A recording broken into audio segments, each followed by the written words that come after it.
Elige, o pones la casa a mi nombre en silencio, o te echo a la calle a la fuerza, me dijo Miguel, mi único hijo, mirándome con esos ojos fríos que ya no reconocía. Yo, en silencio, tomé el teléfono y marqué un número. ¿Aló? Se escuchó una voz del otro lado. Miguel palideció instantáneamente, su rostro perdió todo color y perdió el habla.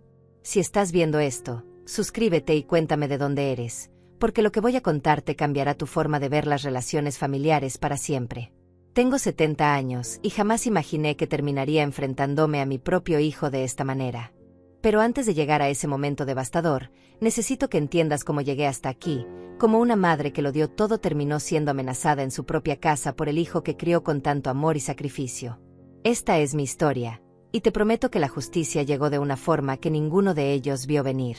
Mi nombre es Rosalía y durante 50 años fui la esposa devota de Luis, un hombre trabajador que construyó nuestra vida ladrillo a ladrillo. Vivíamos modestamente pero con dignidad en una casa que él compró con el sudor de décadas de trabajo honesto. Cuando nació Miguel, nuestro único hijo, juré que ese niño tendría todo lo que nosotros no tuvimos. Luis trabajaba turnos dobles en la construcción mientras yo limpiaba casas ajenas para pagar la escuela privada de Miguel. Recuerdo sus manitas aferradas a mi falda cuando lo dejaba en el colegio, sus ojos brillantes llenos de inocencia. Nunca pedía nada, pero yo le daba todo. Cada peso que ganaba iba directo a su educación, su ropa, sus libros. Luis y yo comíamos frijoles para que Miguel pudiera comer carne. Usábamos ropa vieja para que él siempre estrenara uniforme nuevo. Ese era nuestro amor, silencioso pero absoluto. Los años pasaron volando y Miguel creció convirtiéndose en un joven apuesto e inteligente. Se graduó con honores, entró a la universidad y nosotros estábamos tan orgullosos que llorábamos de felicidad. Luis decía que todo había valido la pena, que ver a nuestro hijo triunfar era la recompensa más grande. Pero entonces llegó ella. Brenda apareció en la vida de Miguel durante su último año de universidad. Era una mujer hermosa, no voy a negarlo, pero había algo en su mirada que me inquietaba desde el principio. Una frialdad calculadora que escondía detrás de sonrisas perfectas. Venía de una familia con dinero y desde el primer día dejó claro que nuestra casa modesta le parecía insuficiente. Recuerdo la primera vez que vino a cenar. Miró alrededor con desdén apenas disimulado, tocó los muebles como si fueran a contaminarla. Luis y yo preparamos la mejor comida que pudimos permitirnos, pero ella apenas probó bocado, diciendo que estaba a dieta. Miguel la miraba embelesado, ciego ante su desprecio evidente hacia nosotros. Intenté hablar con él, advertirle suavemente que esa mujer no valoraba lo que realmente importaba, pero se molestó conmigo por primera vez en su vida. Mamá, estás siendo injusta con Brenda. Ella es diferente. Eso es todo. No todos tienen que vivir como nosotros, me dijo con una dureza que me partió el corazón. Fue la primera grieta en nuestra relación, la primera señal de que estaba perdiendo a mi hijo. Luis me abrazó esa noche mientras yo lloraba en silencio, prometiéndome que Miguel volvería a ser el niño amoroso que criamos. Pero nunca volvió. Se casaron 6 meses después en una ceremonia elegante que Brenda organizó completamente. Luis y yo apenas fuimos consultados. Me sentí como una invitada incómoda en la boda de mi propio hijo. Brenda llevaba un vestido carísimo color marfil con pedrería que brillaba bajo las luces, mientras yo usaba el mismo vestido verde oscuro que había comprado años atrás para otra ocasión. Las amigas de Brenda me miraban con lástima mal disimulada, susurrando entre ellas. Escuché a una decir: «Pobre Miguel, venir de una familia así». Tragué mi orgullo y sonreí durante toda la ceremonia porque no quería arruinar el día de mi hijo. Luis apretó mi mano durante los votos. Ambos sabíamos que estábamos perdiendo a Miguel ante un mundo que valoraba el dinero más que el amor. Pero nunca imaginamos hasta qué punto. Los primeros años de matrimonio, Miguel aún nos visitaba ocasionalmente. Venía solo porque Brenda siempre tenía excusas, dolores de cabeza, compromisos sociales, cansancio. La verdad era obvia, no quería pisar nuestra humilde casa. Miguel empezó a cambiar gradualmente. Hablaba de inversiones, de propiedades, de oportunidades de negocio. Su trabajo en una empresa de bienes raíces le iba bien, pero nunca era suficiente para Brenda. «Mamá, ¿cuándo piensas vender esta casa? Es demasiado grande para ustedes dos solos. Podrían mudarse a un apartamento más pequeño y tener dinero extra», me sugirió un día durante una visita. Luis se puso tenso a mi lado. Esta casa era su orgullo, su legado, el resultado de 30 años de trabajo duro. Hijo, esta casa es nuestro hogar. Aquí creciste tú, aquí están nuestros recuerdos. No pensamos venderla, respondió Luis con firmeza. Miguel no insistió ese día, pero vi algo en sus ojos que me asustó. Codicia. Mi hijo miraba nuestra casa como si ya fuera suya, calculando su valor. Entonces Luis enfermó.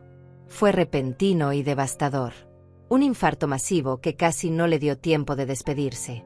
Pasó sus últimas semanas en el hospital, debilitándose día a día mientras yo me aferraba a su mano rogándole que no me dejara sola. Miguel vino al hospital 3 veces en esas semanas. 3 veces en un mes mientras su padre agonizaba. Siempre con prisas, siempre con llamadas urgentes que atender, siempre con Brenda esperándolo afuera porque los hospitales le daban ansiedad. La última vez que Luis habló coherentemente, me agarró la mano con fuerza sorprendente y me dijo: Rosalía, no dejes que nadie te quite esta casa. Es tuya. Prométemelo. Yo le prometí sin entender realmente por qué insistía tanto. 2 días después, mi Luis se fue para siempre, dejándome sola en un mundo que de repente parecía demasiado grande y frío. El funeral fue un borrón de caras tristes y palabras vacías. Miguel lloró, lo vi llorar de verdad, y por un momento pensé que el dolor nos uniría nuevamente. ¡Qué equivocada estaba!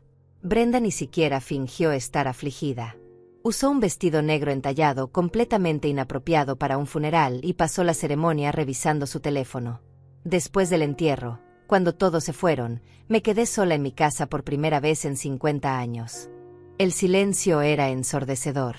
Cada rincón me recordaba a Luis, su risa, su voz, su presencia. Lloré durante días enteros, apenas comiendo, apenas durmiendo. Miguel llamó 2 veces esa primera semana, conversaciones breves e incómodas donde no sabía qué decir. Pasó un mes antes de que viniera a visitarme nuevamente, pero esta vez no vino solo. Brenda lo acompañó, y por primera vez en años, ella entró a mi casa. Se sentaron en la sala y Miguel carraspeó incómodo antes de hablar. Mamá, necesitamos hablar sobre tu situación. Esta casa es demasiado para ti sola. Los gastos, el mantenimiento, todo. Brenda y yo hemos estado pensando. Tal vez sería mejor que te mudaras con nosotros. Podríamos vender esta casa y tú tendrías seguridad financiera para tus últimos años. Mis últimos años. Tenía 70, no estaba muerta.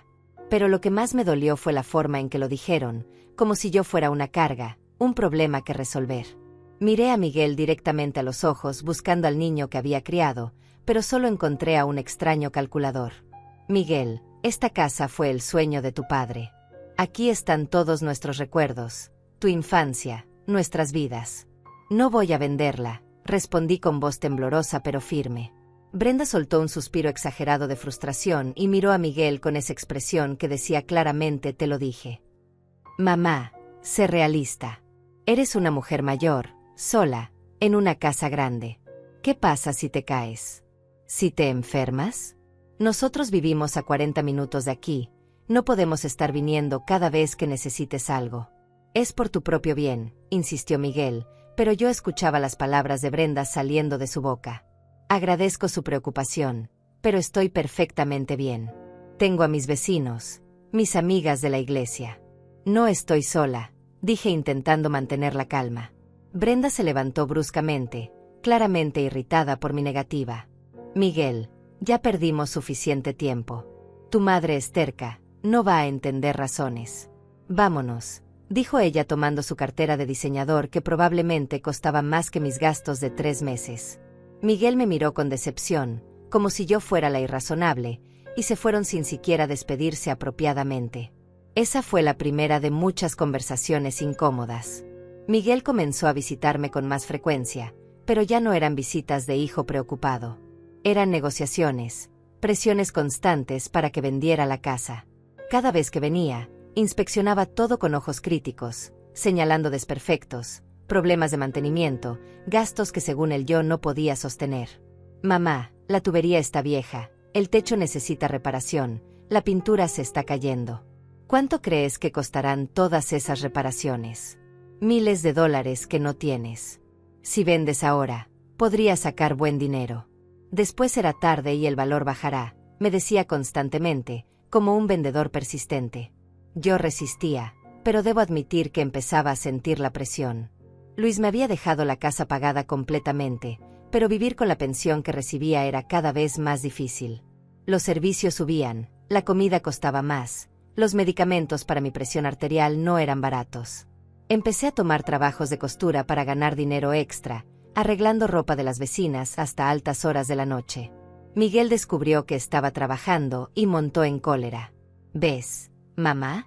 Esto es exactamente de lo que hablo. Una mujer de 70 años cosiendo hasta la medianoche porque no puede mantener esta casa. Es ridículo. Es peligroso para tu salud. Vende la casa y deja de sufrir. Pero yo no estaba sufriendo. Trabajar me hacía sentir útil, me mantenía ocupada, me impedía hundirme en la soledad. La casa era lo único que me quedaba de Luis, de nuestra vida juntos. Venderla sería traicionar todo lo que él trabajó para darnos. Así que seguí negándome. Entonces la estrategia cambió. Miguel y Brenda empezaron a venir sin avisar, siempre criticando, siempre señalando problemas. Brenda se quejaba del olor a humedad que según ella invadía la casa, aunque yo limpiaba obsesivamente cada día. Se quejaba de los muebles viejos, de las cortinas desgastadas, de todo. No sé cómo puedes vivir así, Rosalía. Esto es deprimente. Miguel se crió en esta oscuridad, pobre niño.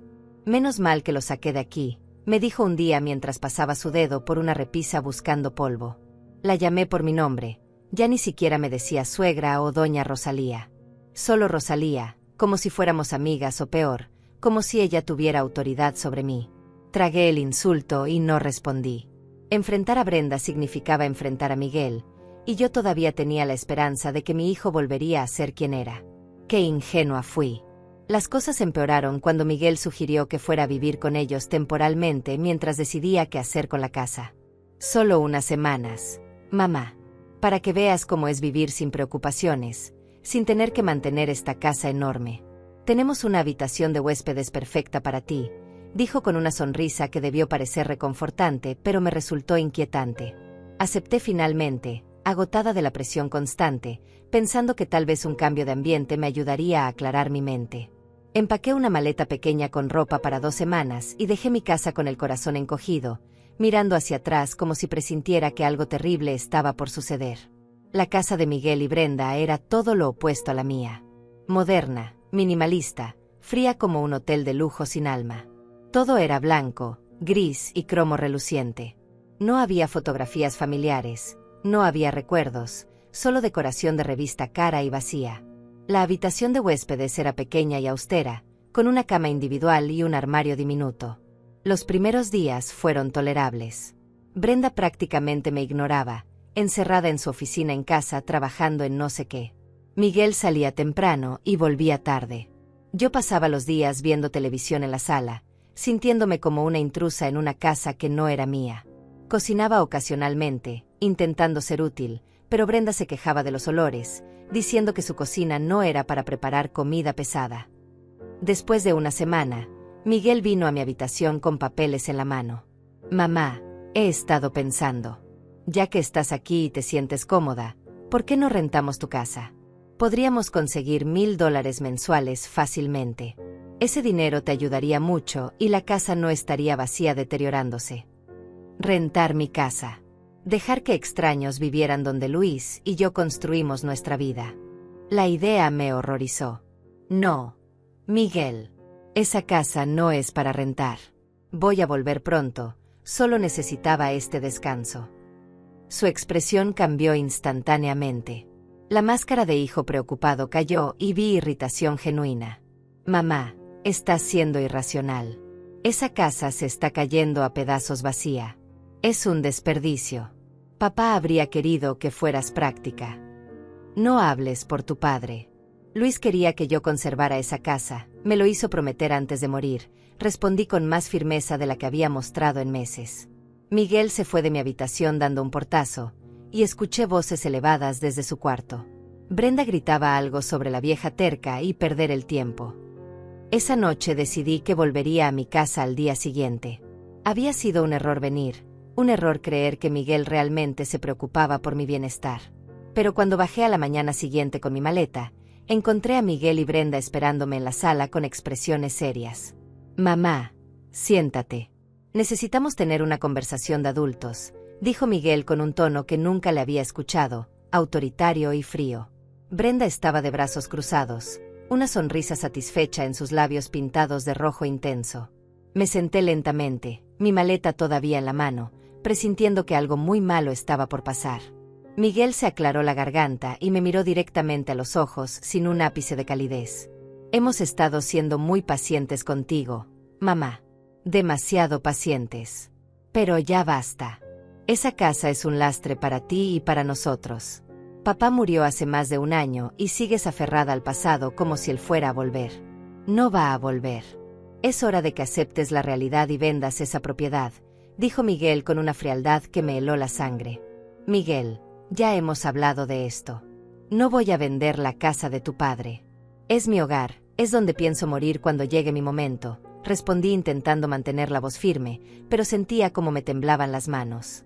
Brenda soltó una risa sarcástica que resonó en la sala como un látigo. «¿Tu hogar? Rosalía, seamos honestas. Esa casa vale al menos $300,000 en el mercado actual. $300,000 desperdiciados en una mujer vieja que ni siquiera puede mantenerla apropiadamente. Es egoísta de tu parte». «¿Egoísta? Yo soy egoísta». Me levanté de golpe, la indignación superando mi miedo. Pasé 50 años sacrificándome por esta familia. Limpié casas ajenas para que Miguel tuviera educación. Usé ropa vieja para que él pudiera vestir bien. Luis y yo nos matamos trabajando para darle todo, y ahora resulta que soy egoísta por querer conservar lo único que me queda. Lo único que te queda somos nosotros, mamá, tu familia. Y tu familia te está diciendo que esa casa es demasiado para ti, interrumpió Miguel levantándose también, acercándose a mí con pasos medidos. Puedes venderla voluntariamente y vivir tus últimos años en paz, o puedes seguir siendo terca y complicarte la vida. Tú decides. Ya decidí. Me voy a mi casa ahora mismo, dije tomando mi maleta con manos temblorosas. Caminé hacia la puerta, pero Brenda se interpuso en mi camino con los brazos cruzados y esa sonrisa cruel que tanto había llegado a odiar. «No creo que hayas entendido la situación, Rosalía. No es una petición. Miguel es tu único hijo, tu único heredero. Esa casa le pertenecerá eventualmente, así que ¿por qué no facilitarle las cosas ahora? Piénsalo como tu último regalo para el hijo que tanto amas», dijo Brenda con un tono meloso que escondía veneno puro. «Quítate de mi camino», exigí con toda la dignidad que pude reunir. Brenda miró a Miguel buscando instrucciones, y él asintió levemente. Ella se hizo a un lado, pero cuando pasé junto a ella, escuché su susurro venenoso: «Esto no ha terminado, vieja». Tomé un taxi de regreso a mi casa usando los pocos dólares que tenía guardados en mi cartera. Durante todo el trayecto lloré en silencio. El taxista tuvo la decencia de no hacer preguntas. Cuando llegué a mi hogar, la casa se sentía diferente, como si también hubiera sido traicionada. Me encerré y no respondí las llamadas de Miguel durante 3 días. Pero el cuarto día, apareció sin avisar. Tocó la puerta insistentemente hasta que abrí, cansada de escuchar el timbre. Entró sin esperar invitación, mirando alrededor como si evaluara una propiedad en venta, que supongo era exactamente lo que hacía. «Mamá, lamento si Brenda fue dura contigo. Ya sabes cómo es, directa, pero tiene razón. Esta casa se está cayendo a pedazos y tú no puedes mantenerla. Mira esto», dijo señalando una mancha de humedad en el techo que había aparecido después de las últimas lluvias. «Esto va a costar miles de dólares reparar. ¿De dónde vas a sacar ese dinero? Vas a coser vestidos hasta los 80 años. Si es necesario, sí», respondí con terquedad que no sabía que aún poseía. Miguel suspiró dramáticamente, como si yo fuera una niña difícil que no entendía razones. «Está bien, mamá. Si quieres vivir así, adelante. Pero no esperes que yo esté viniendo cada vez que algo se rompa o necesites ayuda. Ya tengo suficientes responsabilidades», dijo dirigiéndose hacia la puerta. Antes de salir, se volteó con una expresión que no supe descifrar. «Papá estaría decepcionado de verte así, aferrada a cosas materiales cuando podrías estar disfrutando la vida». Usar a Luis contra mí fue el golpe más bajo. Cuando Miguel se fue, me derrumbé en el sofá y lloré hasta que no me quedaron más lágrimas. Mi hijo, el niño que había criado con tanto amor, se había convertido en un extraño cruel que solo veía mi casa como una cuenta bancaria. Pero yo resistiría. Por Luis, por mí, por la dignidad que todavía me quedaba. Las semanas siguientes fueron las más solitarias de mi vida. Miguel no volvió a llamar ni a visitarme. Era como si me hubiera borrado de su vida por no hacer lo que él quería. Mis vecinas me invitaban a tomar café, las señoras de la iglesia me incluían en sus actividades, pero nada llenaba el vacío que dejaba la ausencia de mi hijo. 2 meses después de nuestra última pelea, Miguel apareció nuevamente. Esta vez no vino solo, Brenda lo acompañaba, y ambos tenían expresiones serias que me pusieron inmediatamente en alerta. Se sentaron en mi sala sin que los invitara, Brenda arrugando la nariz ante los muebles viejos como siempre hacía. «Mamá, venimos a hacerte una última oferta. Una oferta muy generosa considerando tu situación», comenzó Miguel sacando unos papeles de su maletín. «Brenda y yo hemos decidido comprar tu casa. Te daremos $200,000, que es un precio justo considerando el estado en que está. Con ese dinero puedes comprarte un apartamento pequeño y cómodo, y te quedará dinero para vivir tranquila tus últimos años». $200,000, cuando él mismo había dicho que valía $300,000. Querían estafarme y encima hacerlo parecer como un favor. «No está en venta, Miguel. Y definitivamente no te la vendería a ti por $100,000 menos de lo que vale». Brenda se levantó abruptamente, su paciencia claramente agotada. «¿Sabes qué, Rosalía? Ya me cansé de esto. Eres una vieja terca, egoísta y malagradecida. Miguel te ha ofrecido ayuda una y otra vez, y tú lo rechazas como si él fuera el enemigo. Esa casa va a ser nuestra, de una forma u otra. Podemos hacerlo por las buenas o por las malas». «¿Me estás amenazando en mi propia casa?», pregunté incrédula, mirando a Miguel esperando que defendiera a su madre.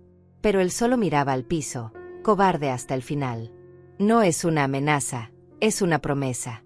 Miguel es tu único heredero. Cuando te mueras, que podría ser mañana considerando tu edad, esta casa será suya de todos modos. ¿Por qué no ahorrarnos a todos el drama y la entregas ahora? Así al menos verás algo de dinero antes de morirte», dijo Brenda con una sonrisa maliciosa que me hizo comprender que esta mujer era realmente malvada. «Fuera de mi casa. Ahora. Ambos», ordené con una voz que no reconocí, llena de furia y dolor. Miguel finalmente levantó la vista, y por un segundo vi algo parecido a la vergüenza en sus ojos. Pero fue solo un segundo. «Está bien, mamá. Nos vamos. Pero piénsalo bien. Esta es tu última oportunidad de hacer esto civilizadamente», dijo Miguel mientras Brenda ya caminaba hacia la puerta, taconeando fuerte contra el piso de madera como para dejar claro su desprecio. Cuando se fueron, cerré la puerta con llave y me deslicé hasta el suelo, mi espalda contra la madera, llorando desconsoladamente. Mi hijo me había amenazado. Mi propio hijo deseaba que me muriera pronto para quedarse con mi casa. El dolor era insoportable, físico, como si me hubieran arrancado el corazón del pecho. Esa noche no pude dormir. Cada ruido me asustaba, cada sombra parecía amenazante. Las palabras de Brenda resonaban en mi mente, de una forma u otra. ¿Qué significaba eso? ¿Hasta dónde eran capaces de llegar? No tuve que esperar mucho para descubrirlo. Una semana después, empezaron los problemas extraños. Primero fue el agua. Llegué a casa después de la iglesia y descubrí que no había presión, apenas salía un hilito delgado de los grifos. Llamé a la compañía de agua y me informaron que alguien había reportado una fuga y habían cerrado el suministro temporalmente. Pero yo no había reportado ninguna fuga, ni existía tal problema. «Debe ser un error, señora. Alguien llamó desde este domicilio hace 2 días. Tendremos que enviar un inspector y eso tomará al menos una semana», me dijeron con indiferencia burocrática.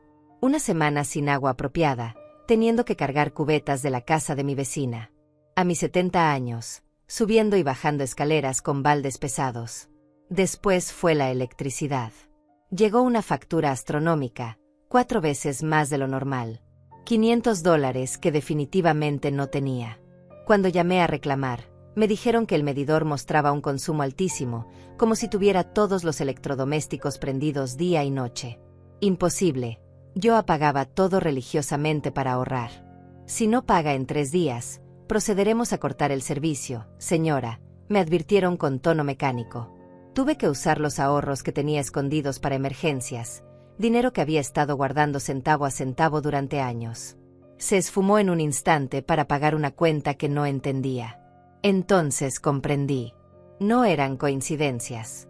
Alguien estaba saboteando mi vida, haciendo que vivir en mi propia casa fuera una pesadilla. Y solo había 2 personas con motivo para hacerlo. Miguel conocía todos los detalles de mi casa, había crecido aquí.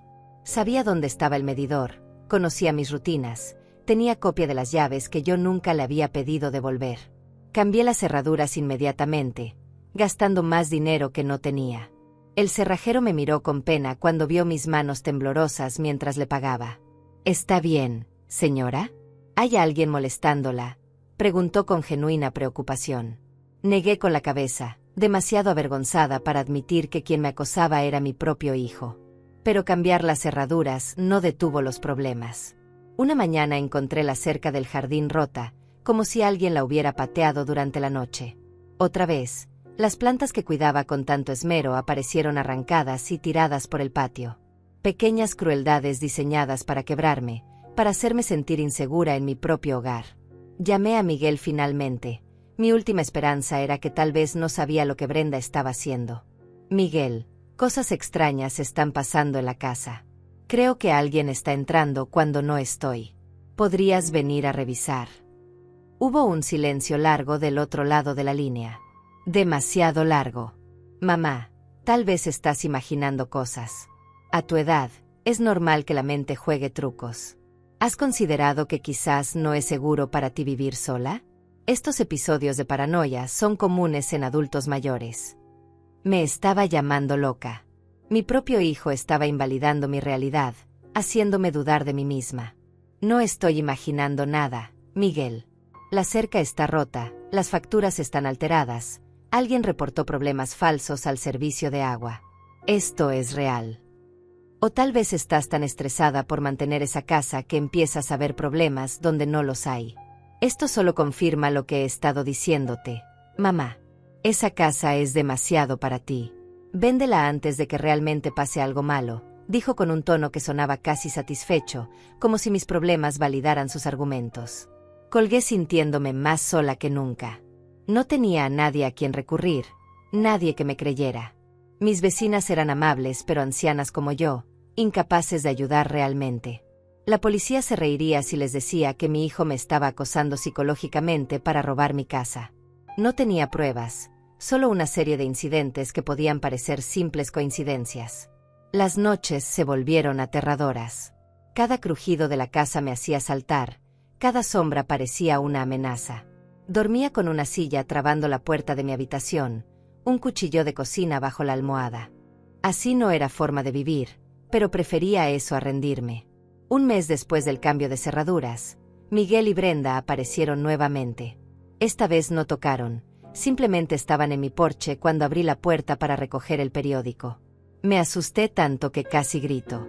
«Buenos días, mamá. Veo que cambiaste las cerraduras. Interesante decisión considerando que soy tu hijo», dijo Miguel con tono acusatorio, como si yo hubiera cometido alguna ofensa imperdonable.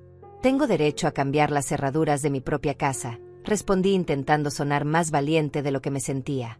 Brenda me miraba con esos ojos calculadores, evaluándome como un depredador evalúa a su presa. «Claro que sí. Es tu casa. Por ahora», dijo Brenda con énfasis en las últimas 2 palabras. «Pero venimos a informarte de algo importante. Hemos contratado a un evaluador. Esta casa necesita reparaciones estructurales urgentes o podría ser considerada inhabitable. El techo, las tuberías, la electricidad, todo está en condiciones peligrosas». «Eso es mentira. Esta casa está perfectamente bien», protesté, pero mi voz sonaba débil incluso para mis propios oídos. Miguel sacó más papeles de su eterno maletín. «Tenemos el reporte aquí. El inspector encontró múltiples violaciones de código. Podría ser multada o incluso forzada a abandonar la propiedad si no haces las reparaciones. Estamos hablando de al menos $50,000 en arreglos». $50,000. Podría igual haber dicho 1.000.000. No tenía esa cantidad, ni siquiera una fracción. Y ellos lo sabían perfectamente. ¿Contrataron a un inspector sin mi permiso? ¿Cómo entraron a mi propiedad? No necesitamos entrar, mamá. Los problemas son visibles desde afuera. El inspector hizo su trabajo desde la calle, todo completamente legal, mintió Miguel sin pestañear. Pero yo sabía que era mentira. Nadie podía ver el estado de las tuberías o la electricidad desde la calle. Brenda se acercó, su perfume caro mezclándose con mi miedo. Mira, Rosalía, ya basta de juegos. Sabes que no puedes arreglar esta casa. Sabes que no puedes mantenerla. Sabes que eventualmente será nuestra. ¿Por qué prolongar lo inevitable? Firma los papeles de venta, toma el dinero, y termina esta tortura para todos. Nunca, susurré, pero mi determinación empezaba a quebrarse bajo el peso constante de su acoso. Estaba exhausta, asustada, completamente sola contra dos personas que claramente no tenían límites morales. Miguel suspiró dramáticamente. Está bien, mamá. Si así lo quieres. Pero cuando vengan las multas de la ciudad, cuando te fuercen a abandonar la casa por inhabitable, no digas que no te advertimos. Y para ese entonces, el precio que ofrecemos será mucho menor. Cada día que pasa, esta propiedad vale menos. Se fueron dejándome temblando en el porche. Entré y cerré con llave, deslizándome nuevamente hasta el suelo.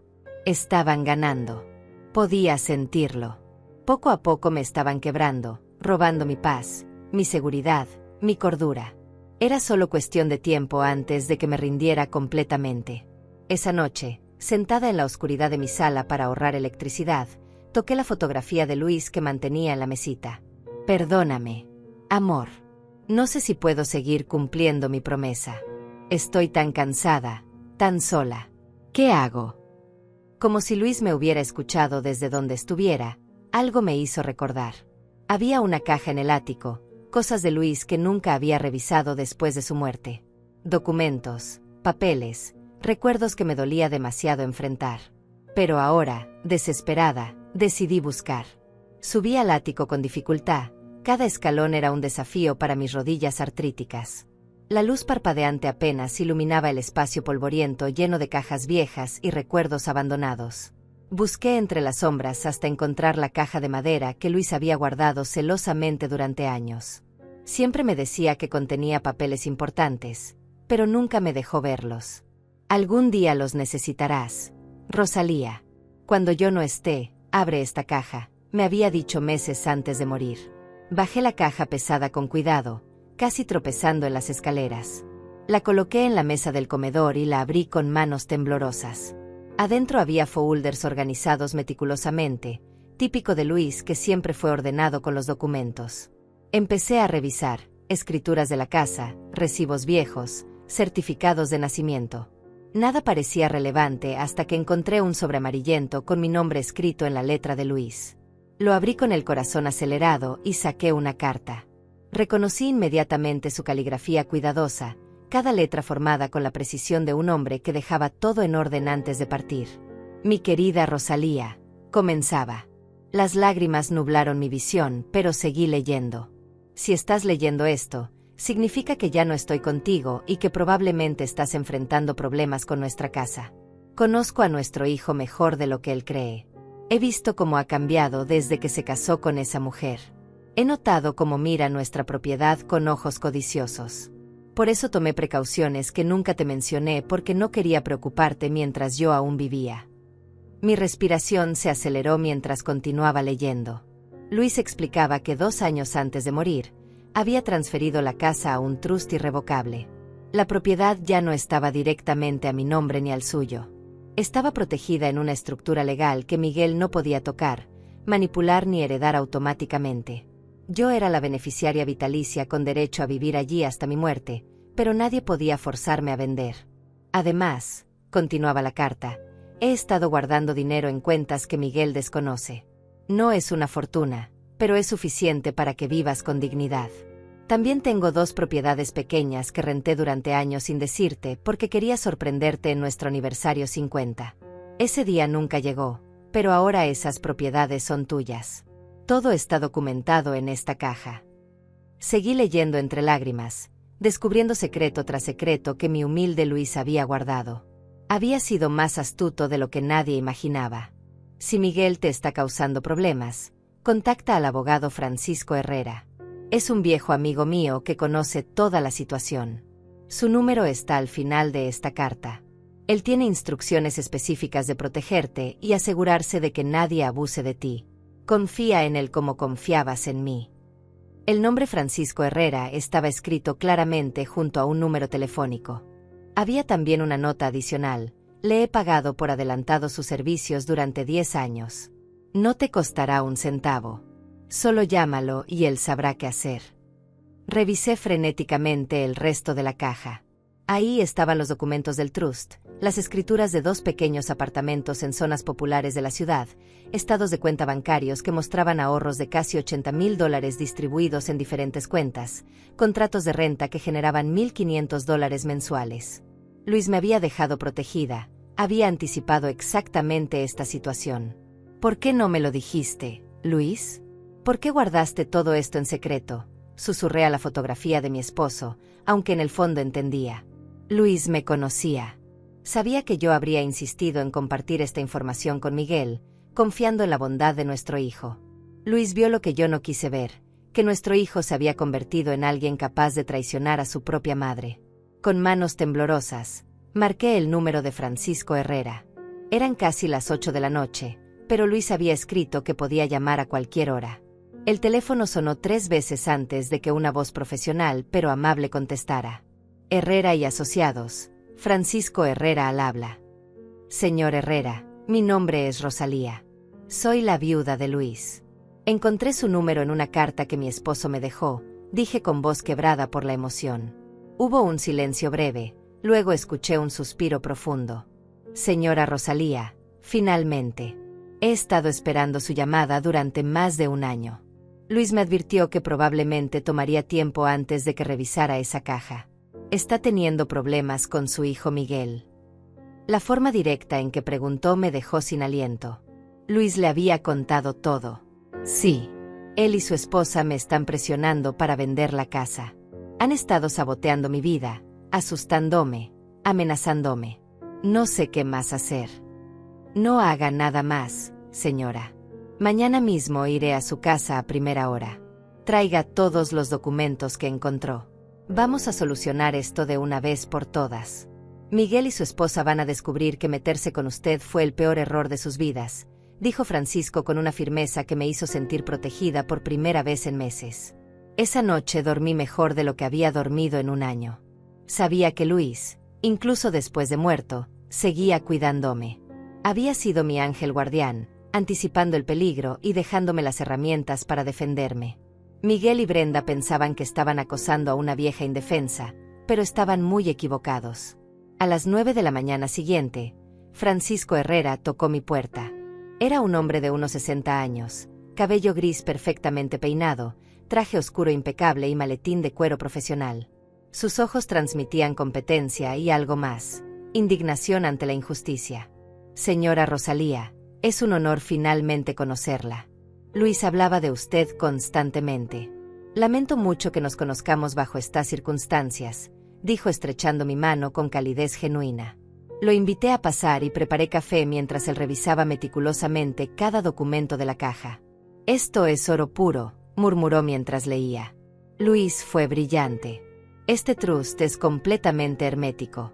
Su hijo no tiene absolutamente ningún derecho sobre esta propiedad mientras usted viva. Y aún después de su muerte, el trust tiene instrucciones específicas que Miguel tendrá que cumplir si quiere ver un solo centavo. ¿Qué tipo de instrucciones?, pregunté curiosa. Francisco sonrió de una manera que me hizo sentir que Luis había dejado una última sorpresa. Si Miguel se porta bien, respeta su memoria y la trata con dignidad hasta el final de sus días, entonces recibirá una herencia modesta. Pero si hay cualquier evidencia de maltrato, manipulación o abuso hacia usted, todo se dona a organizaciones de caridad. Luis dejó muy claro que prefería que su dinero ayudara a extraños antes que premiar a un hijo cruel. Me eché a reír por primera vez en meses. Mi Luis había pensado en todo. Pero hay más, continuó Francisco. Las amenazas, el acoso, los problemas que ha estado experimentando, todo eso constituye abuso de adulto mayor. Es un delito serio. Con su testimonio y cualquier evidencia que pueda recopilar, podríamos presentar cargos criminales contra su hijo y su nuera. ¿Cargos criminales? Contra Miguel. La idea me aterrorizaba y aliviaba simultáneamente. Parte de mí todavía era la madre que quería proteger a su hijo, pero otra parte, la parte herida y traicionada, quería justicia. No tiene que decidir ahora. Primero, vamos a confrontarlos con la realidad legal de la situación. Vamos a dejarles muy claro que usted no está sola ni indefensa. Tengo autorización completa de Luis para representarla y proteger sus intereses. Créame, cuando entiendan que hay un abogado involucrado y que toda su estrategia ha sido inútil, van a retroceder rápidamente. Pasamos las siguientes 2 horas repasando cada detalle. Francisco documentó cada incidente de acoso que le relaté, tomó fotografías de la cerca rota y las plantas destruidas, copió las facturas alteradas. Me explicó mis derechos y las opciones legales disponibles.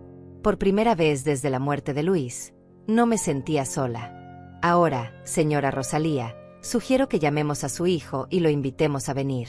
Es hora de que Miguel y Brenda conozcan la verdad, dijo Francisco cerrando su libreta con satisfacción. Tomé el teléfono con manos que ya no temblaban. Marqué el número de Miguel, y él contestó al tercer tono con voz impaciente. Mamá, ¿qué pasa ahora? Estoy ocupado. Miguel, necesito que vengas a la casa. Es urgente. Trae a Brenda también, dije con una calma que me sorprendió a mí misma. Francisco asintió con aprobación desde su asiento. ¿Urgente? ¿Finalmente decidiste ser razonable sobre la casa? Preguntó con un tono esperanzado que me revolvió el estómago. Todavía creía que había ganado, que me había quebrado completamente. Ven y lo descubrirás. Los espero en 1 hora, respondí y colgué antes de que pudiera hacer más preguntas. Francisco sonrió satisfecho. Perfecto. Ahora prepárese, señora Rosalía. Lo que está por venir será difícil emocionalmente, pero es necesario. Su hijo necesita entender que sus acciones tienen consecuencias, dijo Francisco organizando documentos sobre la mesa del comedor como un general preparando su estrategia de batalla. La hora pasó lentamente. Francisco y yo repasamos el plan. Él hablaría primero, establecería los hechos legales fríamente. Yo solo necesitaba mantenerme firme y no dejarme manipular emocionalmente. Si llora o intenta hacerse la víctima, no ceda. Recuerde todo lo que le han hecho, me advirtió Francisco. Exactamente 60 minutos después, escuché el auto de Miguel estacionarse afuera. Miré por la ventana y los vi bajarse, Miguel con expresión preocupada, Brenda con su perpetua cara de fastidio. Caminaron hacia la puerta y Miguel tocó suavemente. Abrí sin decir palabra y los dejé pasar. Inmediatamente notaron a Francisco sentado en la sala, rodeado de documentos.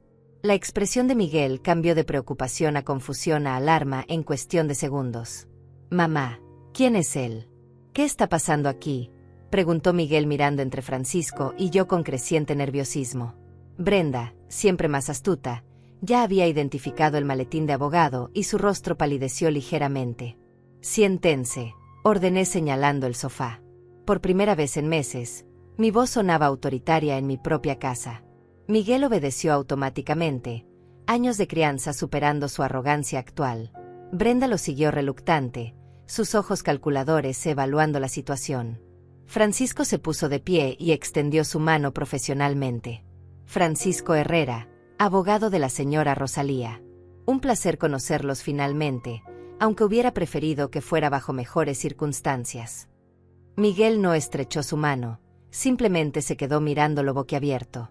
¿Abogado? Mamá, ¿contrataste un abogado? ¿Para qué necesitas un abogado? No lo contraté yo. Tu padre lo hizo antes de morir.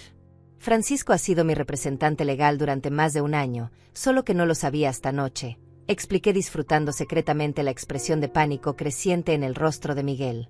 Brenda se inclinó hacia adelante, su voz cortante como siempre. No entiendo qué tiene que ver un abogado con nada.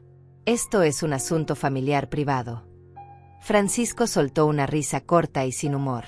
Dejó de ser un asunto privado cuando ustedes comenzaron a acosar, amenazar y sabotear a mi cliente. Pero antes de llegar a eso, hay ciertos hechos legales que necesitan entender. Tomó el primer documento de la pila y lo colocó frente a Miguel y Brenda. Esta es la escritura de la propiedad en la que estamos sentados. Como pueden ver, no está a nombre de la señora Rosalía directamente. Está en un trust irrevocable establecido por su padre hace 3 años. ¿Saben lo que significa irrevocable, Miguel? Miguel tomó el documento con manos temblorosas, sus ojos recorriendo las páginas sin comprender realmente lo que veía. Esto no puede ser real. Papá nunca mencionó ningún trust. Su padre era un hombre muy inteligente que anticipó exactamente esta situación. El trust protege esta propiedad de cualquier reclamación, venta forzada o manipulación. La señora Rosalía tiene derecho vitalicio de habitación. Nadie, absolutamente nadie, puede obligarla a vender o transferir esta propiedad. Ni siquiera ella misma puede venderla sin la aprobación del trustee, que casualmente soy yo, explicó Francisco con satisfacción profesional. Brenda arrebató el documento de las manos de Miguel, leyendo frenéticamente. Su rostro pasó de pálido a rojo de furia. Esto es absurdo. Debe haber una forma de romper este trust. Luis estaba enfermo cuando lo firmó, claramente no estaba en su sano juicio. Cuidado con lo que dice, señora. Tengo declaraciones médicas completas que prueban que Luis estaba perfectamente lúcido cuando estableció el trust. Cualquier intento de impugnarlo será inútil y costoso. Créanme, este trust fue diseñado por los mejores abogados especialistas en planificación patrimonial. Es absolutamente hermético, respondió Francisco con tono helado. Miguel se hundió en el sofá, la realidad golpeándolo como un mazo. Todo su plan, todos los meses de acoso y manipulación, completamente inútiles. La casa nunca estuvo realmente a su alcance. Pero eso no es todo, continuó Francisco sacando más documentos. Resulta que su padre también poseía 2 propiedades adicionales que ustedes desconocían. Apartamentos rentados que generan ingresos mensuales constantes. Además de cuentas bancarias con ahorros sustanciales. Todo protegido, todo fuera de su alcance. Eso es imposible. Papá era un trabajador de construcción. No tenía ese tipo de dinero, exclamó Miguel poniéndose de pie, su negación transformándose en desesperación. Su padre trabajó duro durante 50 años y fue extremadamente cuidadoso con su dinero. A diferencia de ustedes, él entendía el valor del ahorro y la planificación. También entendía, tristemente, que su hijo había cambiado y necesitaba proteger a su esposa de la codicia de ustedes, dijo Francisco sin suavizar sus palabras. Yo permanecí sentada en silencio, observando cómo se desmoronaba la arrogancia de Miguel. Era doloroso ver a mi hijo así, pero también liberador. Finalmente entendía que no podía manipularme más. Brenda se volvió hacia mí con furia apenas contenida. Esto es tu culpa, Rosalía. Tú envenenaste a Luis contra nosotros. Le metiste ideas en la cabeza de que queríamos robarte. Nada de esto habría pasado si hubiera sido razonable desde el principio. Suficiente. La voz de Francisco resonó en la sala con autoridad. No se atreva a culpar a mi cliente por su propia avaricia. Tengo documentación extensa de todo lo que le han hecho a la señora Rosalía durante el último año. Las amenazas, el sabotaje, la manipulación psicológica. Todo constituye abuso de adulto mayor, que es un delito federal con consecuencias muy serias. Miguel levantó la vista bruscamente. ¿Delito? No hicimos nada ilegal. Solo queríamos ayudar a mamá. Ayudarla. Francisco soltó una risa amarga. Reportar falsas emergencias al servicio de agua. Manipular el medidor eléctrico para inflar las facturas. Destruir propiedad. Contratar un inspector falso para intimidarla con reparaciones inexistentes. Eso llama ayuda. No tenemos pruebas de nada de eso, dijo Brenda rápidamente, pero su voz delataba nerviosismo. Francisco sacó una carpeta gruesa. Tengo reportes de todas las llamadas falsas rastreadas. Tengo fotografías con fechas de la propiedad dañada. Tengo testimonios de vecinos que los vieron merodeando la casa a horas extrañas. Y tengo las grabaciones de sus amenazas. ¿Grabaciones? ¿Qué grabaciones? Miguel palideció completamente. Entonces recordó. La última vez que vinieron, cuando Brenda dijo aquellas palabras crueles. Yo había dejado mi teléfono en la mesa, aparentemente olvidado, pero Francisco me había instruido esa mañana para grabar cualquier interacción. Las grabaciones donde la señora Brenda amenaza a mi cliente diciendo que obtendrán la casa, de una forma u otra. Donde sugiere que la muerte de la señora Rosalía sería conveniente para ustedes. Donde admiten haber contratado a ese inspector falso, dijo Francisco reproduciendo fragmentos en su tablet. Las voces de Miguel y Brenda llenaron la sala, sus palabras crueles e incriminatorias imposibles de negar. Miguel enterró su cara en sus manos. Brenda miraba fijamente a Francisco con odio puro. ¿Qué quieren?, preguntó Brenda finalmente, su pragmatismo superando su orgullo. ¿Dinero? ¿Un acuerdo? Todo el mundo tiene un precio. Lo que queremos es muy simple, respondió Francisco cerrando su tablet. Van a dejar a la señora Rosalía completamente en paz. No más llamadas, no más visitas no invitadas, no más amenazas de ningún tipo. Van a desaparecer de su vida a menos que ella, por su propia voluntad, decida contactarlos.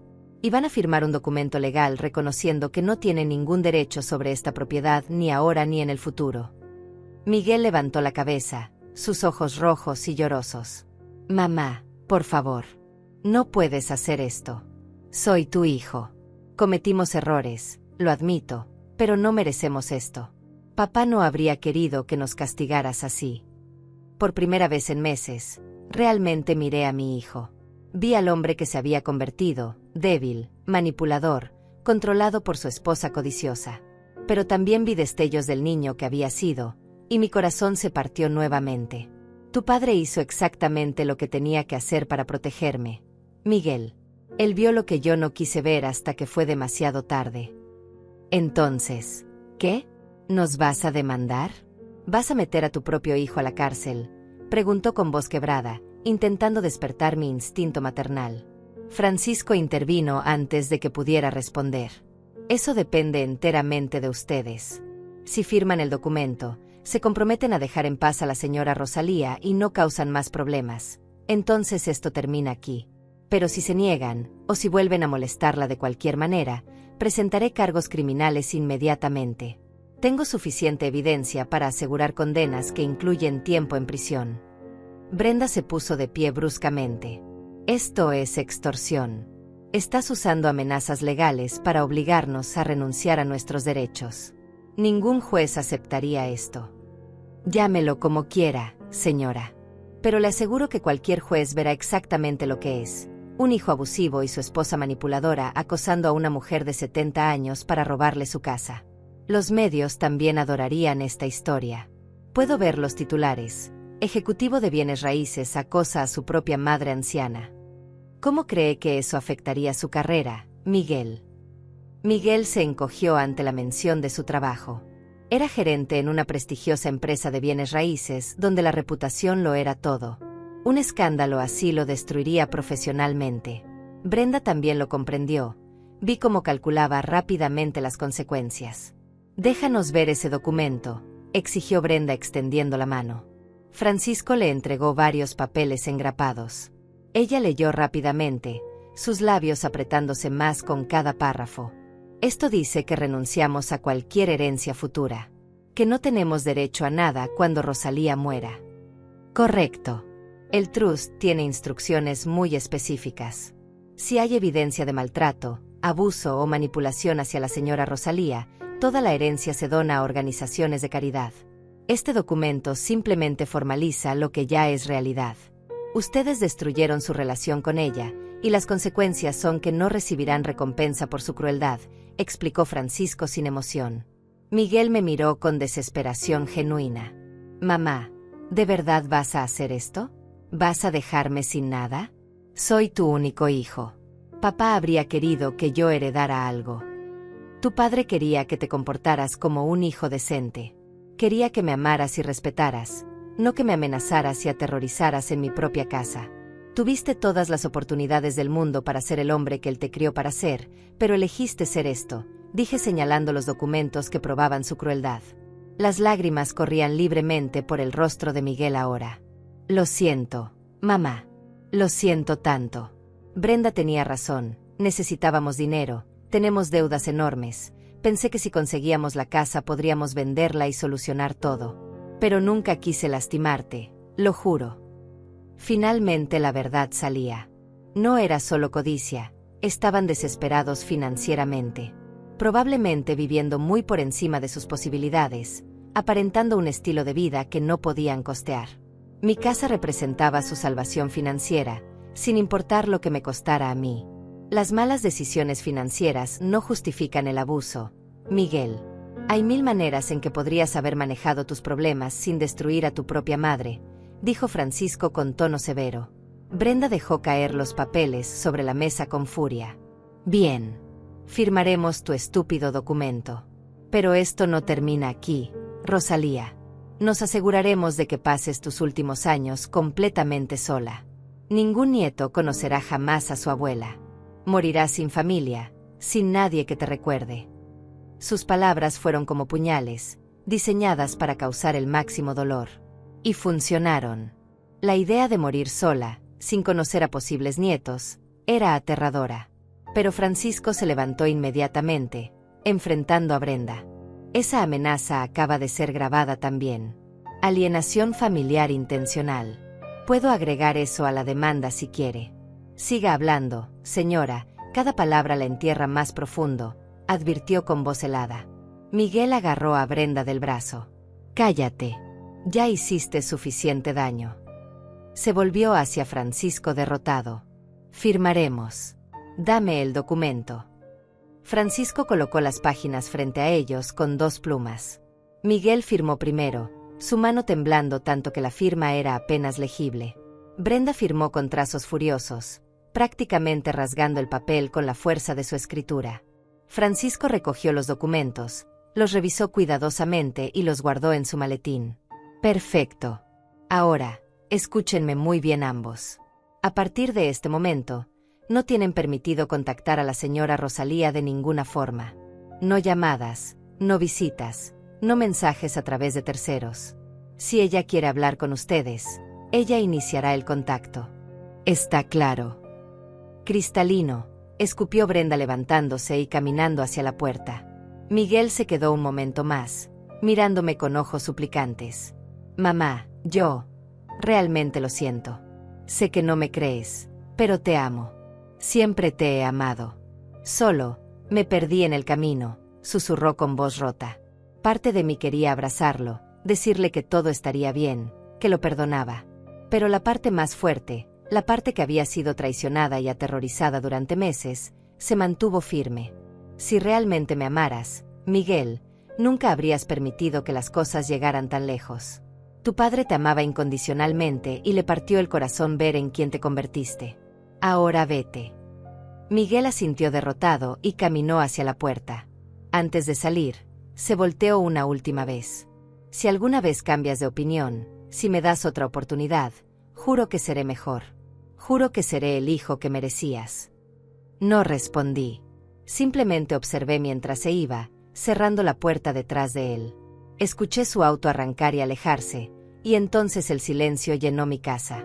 Pero esta vez no era un silencio aterrador. Era paz. Francisco se acercó y puso una mano gentil en mi hombro. Hizo lo correcto, señora Rosalía. Fue increíblemente valiente. Me eché a llorar entonces, todo el estrés y el dolor de los últimos meses saliendo en sollozos incontrolables. Francisco me dejó llorar, sin apuros, sin juicios. Cuando finalmente me calmé, me ofreció un pañuelo y se sentó frente a mí. ¿Y ahora qué?, pregunté con voz ronca de tanto llorar.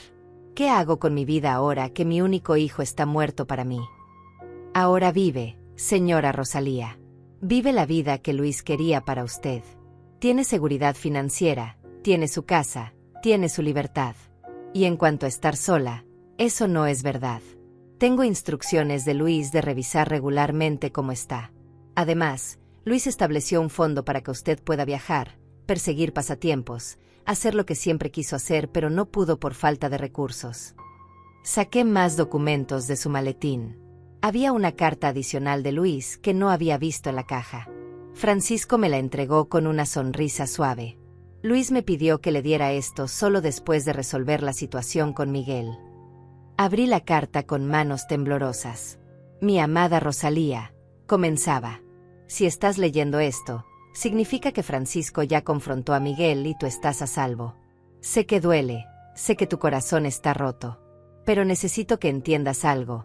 Tú no fallaste como madre. Nosotros hicimos todo bien. A veces los hijos simplemente eligen caminos que no podemos controlar. Pero tu vida no termina porque Miguel eligió mal. Tienes tanto por vivir todavía. He dejado suficiente dinero para que hagas todo lo que siempre soñaste. Visita París como siempre quisiste. Toma clases de pintura. Únete a grupos de tu iglesia. Haz amigas nuevas. Vive, mi amor. Vive por ambos ahora que yo no puedo estar ahí. Y si Miguel alguna vez cambia realmente, si se convierte en el hombre que criamos, sabrás en tu corazón si darle otra oportunidad. Pero nunca te conformes con menos del respeto que mereces.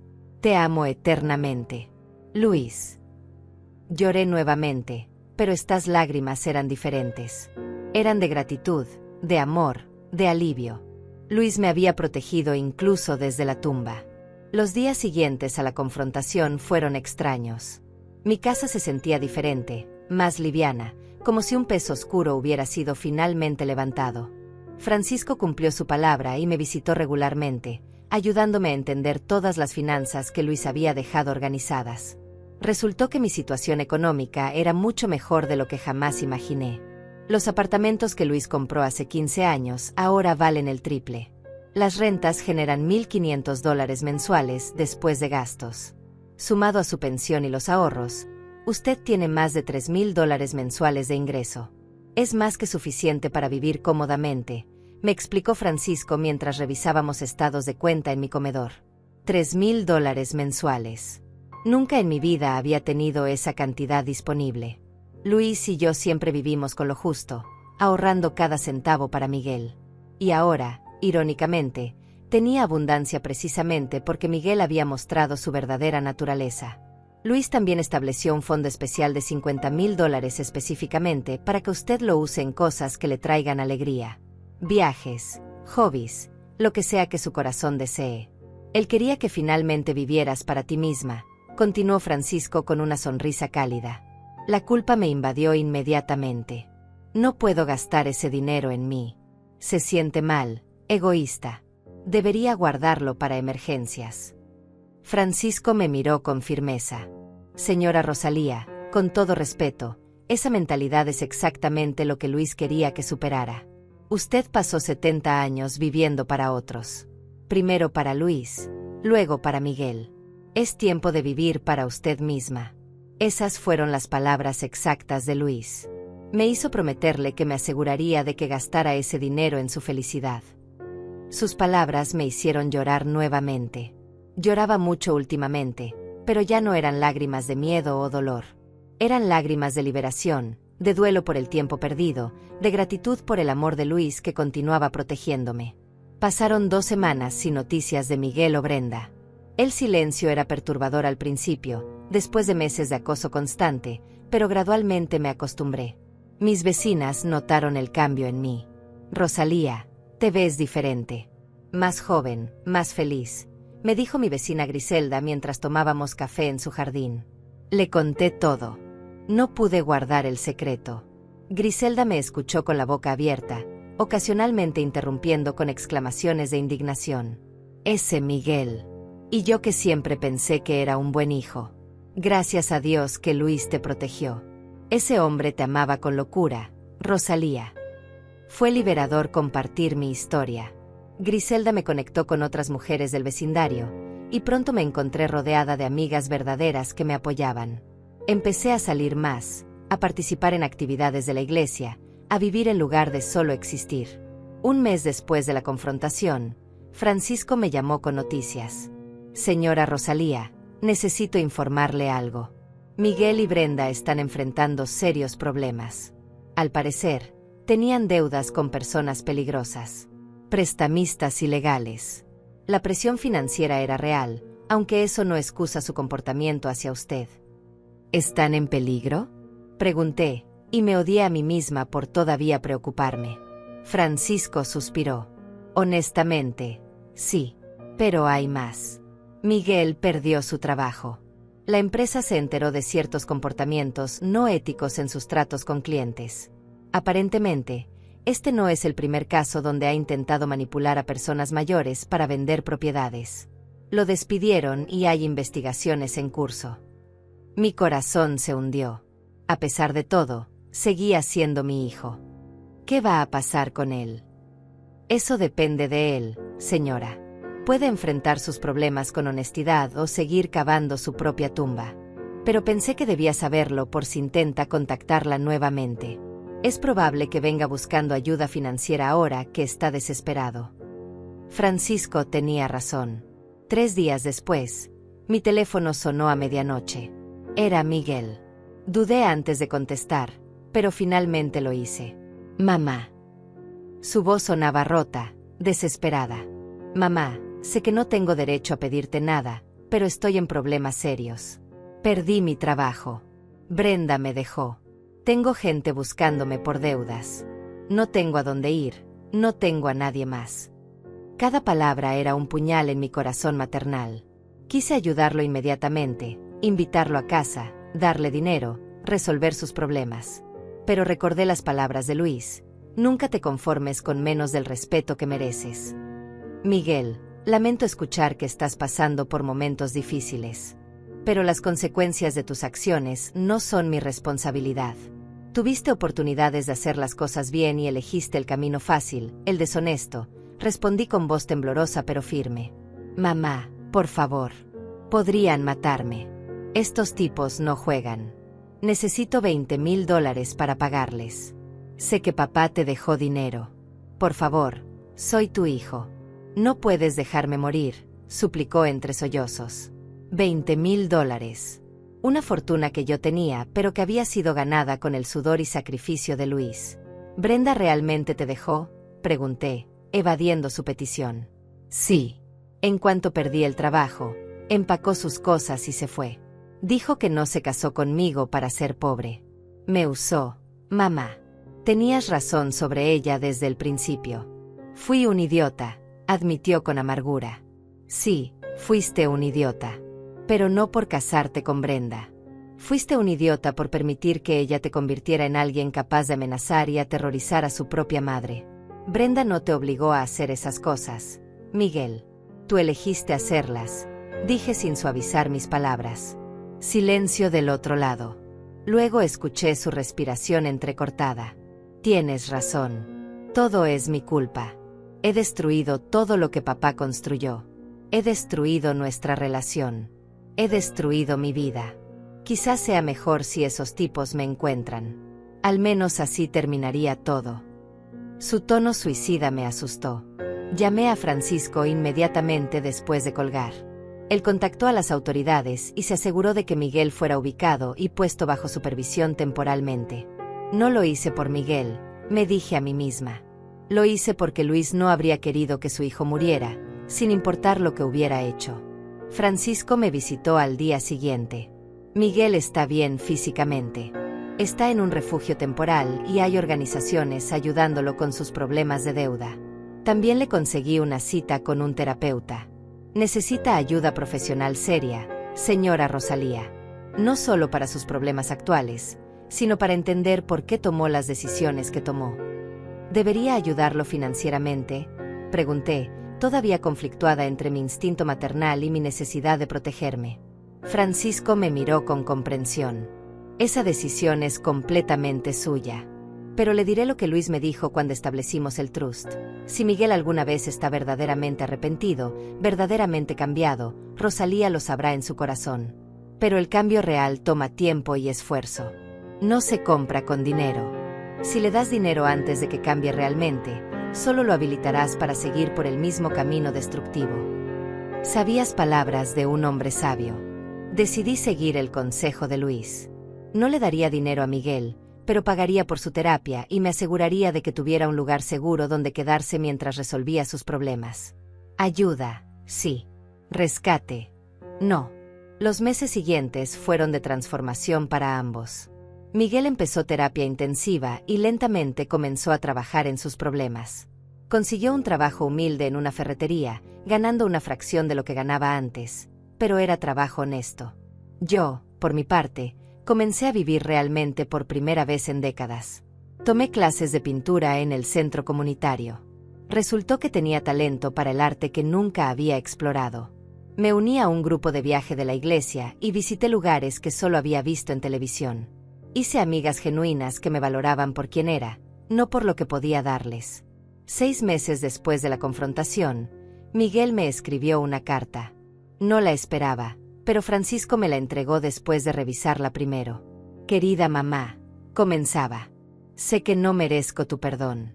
Sé que las palabras no pueden borrar el daño que te causé. Pero necesito que sepas que finalmente entiendo. Entiendo el sacrificio que tú y papá hicieron por mí. Entiendo que tu casa no era solo una propiedad, era el símbolo de todo lo que papá trabajó para darnos. Entiendo que cuando te amenacé, traicioné todo el amor que me dieron. Estoy en terapia, trabajando en mí mismo. No te pido nada, solo quiero que sepas que estoy tratando de convertirme en el hombre que papá crió, el hombre que merecías como hijo. Con amor y arrepentimiento eterno, Miguel. Lloré al leer la carta. La carta de Miguel permaneció en mi mesa de noche durante semanas. La releía cada noche antes de dormir, buscando señales de sinceridad genuina o manipulación escondida. Después de tanto dolor, era difícil confiar nuevamente. Pero algo en sus palabras sonaba diferente esta vez. No pedía nada, no exigía nada, solo expresaba arrepentimiento. Francisco me visitó 3 meses después con más noticias. Miguel ha estado asistiendo a terapia religiosamente. Su terapeuta me contactó con su permiso para informarle que está haciendo progreso real. También ha comenzado a asistir a reuniones de deudores anónimos y está trabajando un plan para pagar sus deudas honestamente, aunque le tome años. ¿Mencionó algo sobre mí?, pregunté, odiándome por querer saber. Habla de usted constantemente en terapia, según me dijeron. Sobre el remordimiento que siente, sobre cómo finalmente entiende lo que perdió. Pero no está exigiendo verla ni presionando por reconciliación. Está enfocado en cambiar por él mismo, no para obtener algo de usted. Eso, señora Rosalía, es señal de cambio genuino, explicó Francisco con una sonrisa suave. Las palabras me dieron esperanza, pero también miedo. ¿Qué pasaría si lo perdonaba y volvía a lastimarme? Hablé con mi grupo de amigas sobre esto. Griselda fue directa como siempre. Rosalía, el perdón no significa olvidar. Puedes perdonar a Miguel y aún así mantener límites firmes. Si realmente ha cambiado, respetará esos límites. Decidí escribirle a Miguel. Miguel, recibí tu carta. Veo que estás haciendo esfuerzos por cambiar y eso me da esperanza. Pero necesitas entender que la confianza que destruiste no se reconstruye con palabras bonitas. Se reconstruye con acciones consistentes durante mucho tiempo. No estoy lista para verte todavía. Pero si continúas por este camino de cambio genuino, tal vez algún día podamos reconstruir algo. Mamá. Francisco entregó la carta personalmente. Miguel lloró al recibirla, según me contó después. Los meses se convirtieron en un año. Miguel continuó su terapia, mantuvo su trabajo humilde, pagó sus deudas lentamente. Me enviaba cartas ocasionales, nunca pidiendo nada, solo actualizándome sobre su progreso. Mientras tanto, mi vida florecía de formas que nunca imaginé. Pinté un cuadro que fue seleccionado para una exhibición local. Viajé a 5 países diferentes con mi grupo de la iglesia. Hice trabajo voluntario en un centro de ayuda para adultos mayores víctimas de abuso familiar, compartiendo mi historia para ayudar a otros. Fue en ese centro donde conocí a Nayeli, una mujer de 65 años pasando por una situación similar con su hija. La ayudé a contactar recursos legales, la apoyé emocionalmente. Ver cómo recuperaba su poder me mostró cuánto había crecido yo misma. Decidí formalizar mi trabajo de ayuda. Con la guía de Francisco, usé parte del fondo que Luis había dejado para establecer una pequeña fundación dedicada a ayudar a adultos mayores víctimas de abuso familiar. Fundación Luis y Rosalía la llamé, honrando al hombre que me protegió incluso después de su muerte. La fundación empezó modestamente, ayudando a 3 o 4 personas al mes con asesoría legal gratuita y apoyo emocional. Francisco donaba su tiempo como abogado voluntario. En 6 meses, habíamos ayudado a más de 50 familias. La prensa local pidió entrevistarme. Conté mi historia sin vergüenza, sin ocultar nada. Hablé sobre Miguel, sobre el abuso que sufrí, sobre cómo Luis me protegió, sobre mi recuperación. La respuesta fue abrumadora. Cientos de personas me contactaron compartiendo historias similares, pidiendo ayuda. Miguel vio la entrevista. Me escribió otra carta, esta más emotiva. Mamá, leí tu entrevista. Ver mi nombre asociado con tu dolor fue devastador pero necesario. Estoy increíblemente orgulloso de lo que has construido con la fundación. Papá estaría orgulloso también. Algún día, si me lo permites, me gustaría ayudar en la fundación como voluntario. Solo si tú quieres, cuando tú quieras. Esa carta fue diferente.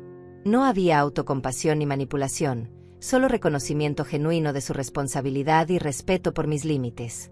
Después de 18 meses y consultarlo con mi terapeuta, decidí darle una oportunidad. Le pedí a Francisco que organizara un encuentro en su oficina, Territorio Neutral. El día del encuentro, Miguel se veía diferente. Había perdido peso, se veía cansado, pero sus ojos mostraban humildad genuina. Hola, mamá. Gracias por verme. Sé que no lo merezco, dijo suavemente, respetando mi espacio. Tienes 5 minutos para hablar, dije con voz firme. Miguel asintió, lágrimas en sus ojos. No hay excusas para lo que hice. Te traicioné de la peor forma posible. Usé tu amor contra ti.